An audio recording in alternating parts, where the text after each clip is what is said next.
A really important experiment is taking place here in Thailand, which I think has the potential to affect classrooms, teachers and students all over the world. Traditionally, assessment and evaluation is done to teachers and to students.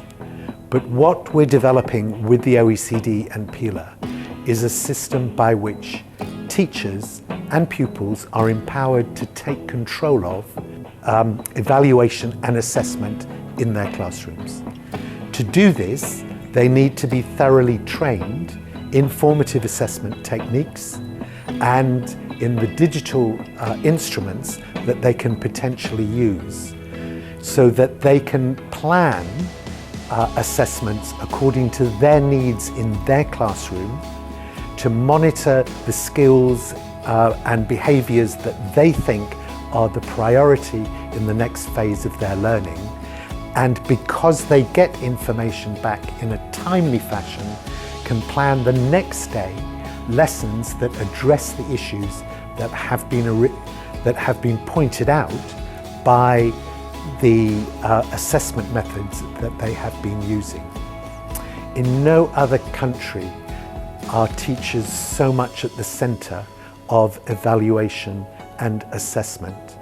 And by putting them at the centre and giving them the information necessary to tailor their teaching practice precisely to the needs of their children, we think we are going to get huge improvements in learning outcomes. And if we do, there will be a lesson here for the rest of the world to learn from.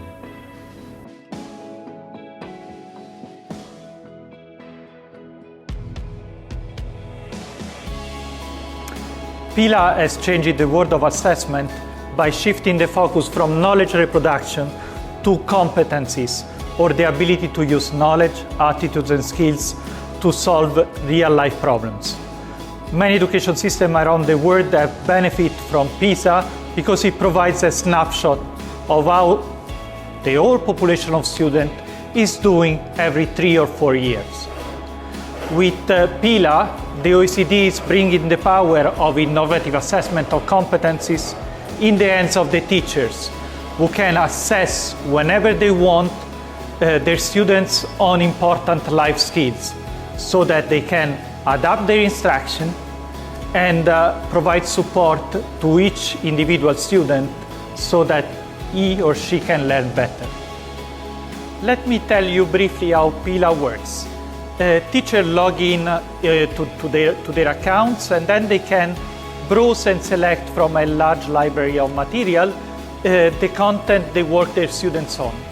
They create the assignment, they give it to the students who work online, and as the students work, the teacher can monitor in real time how the students are doing and the progress they are making in solving the problems.